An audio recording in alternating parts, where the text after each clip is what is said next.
Last ভিডিওতে তোমরা already দেখে নিয়েছো যে সেখানে আমি থাইল্যান্ডের খাওয়ারের একটা ভিডিও বানিয়েছিলাম, ফ্লাইটে কি কি দিয়েছিল, প্লাস রুম ট্যুরটাও তোমাদের সাথে শেয়ার করেছিলাম।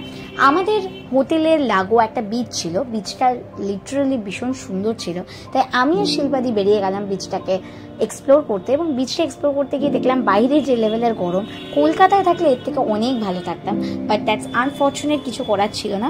তাই কয়েকটা ভিডিও ক্লিপস বানিয়ে নিয়েছিলাম, কিন্তু ভিডিও তো দেখলে বোঝা যাচ্ছে না যে আমাদের রীতিমতো অগ্নি উৎপাত হচ্ছিল। যাই হোক, তারপরে আমরা চলে গেলাম লাঞ্চ করতে। লাঞ্চে আমাদেরকে নিয়ে গেছিল একটা বাঙালি রেস্টুরেন্টে। অ্যাকচুয়ালি দ্যাটস নট বাঙালি, একটা সাউথ ইন্ডিয়ান রেস্টুরেন্ট কাম বাঙালি রেস্টুরেন্ট বলা যায়, কারণ সেখানে দু রকমের খাবারই পাওয়া যাচ্ছিল।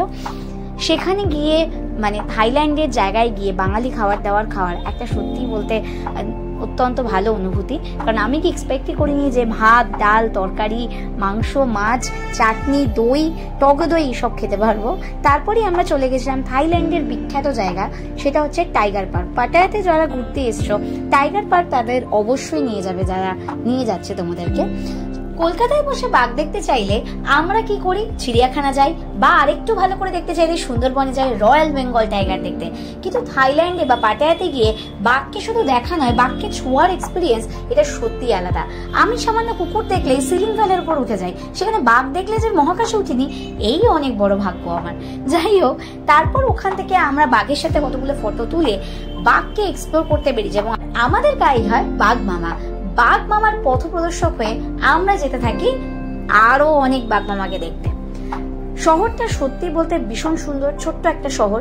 এবার আসি, আমি প্রথমে বলেছিলাম এখানে কস্টের ব্যাপারেও আমি বলবো।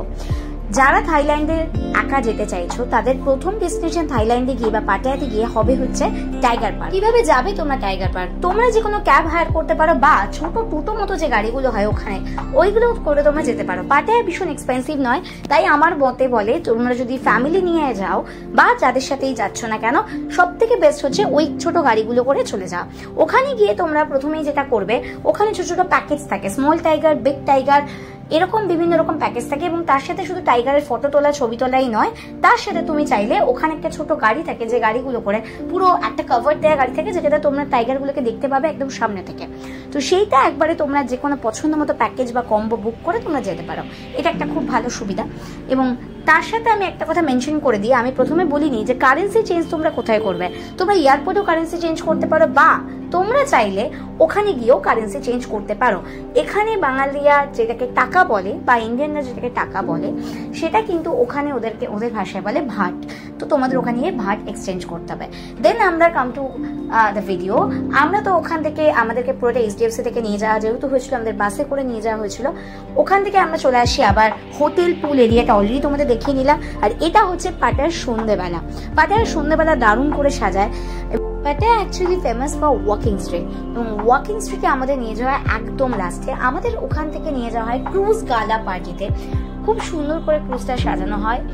ক্রুজে আমি এটা ফার্স্ট টাইম গেছিলাম, তাই আমারও এক্সপিরিয়েন্সটা ভীষণ ভালো লেগেছে। সেখানে আমাদের প্রায় রাত হয়ে যায়, আমাদের ডিনারের পর আমাদের নিয়ে চলে যায় ওয়াকিং স্ট্রিটে। এবং পাটায়াতে কিন্তু এই ওয়াকিং স্ট্রিট ছাড়াও আরো একটা জিনিস বলবো, এটা খুবই ভালো।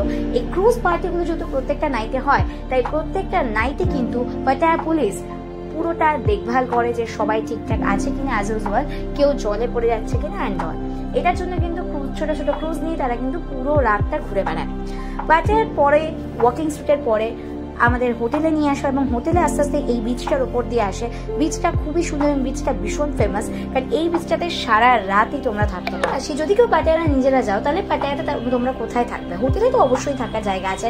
এটা ছাড়াও কিন্তু তোমরা নিজেরা অ্যাপার্টমেন্ট ভাড়া নিয়েও থাকতে পারো, যেখানে তোমরা নিজেরা রান্না করে খেতে পারো। যাই হোক, আজকে এই অবধি, এবং তারপর আমরা হোটেলে গিয়ে ঘুমিয়ে পড়ি। নেক্সট ব্লগে আবার দেখা হচ্ছে। বাই।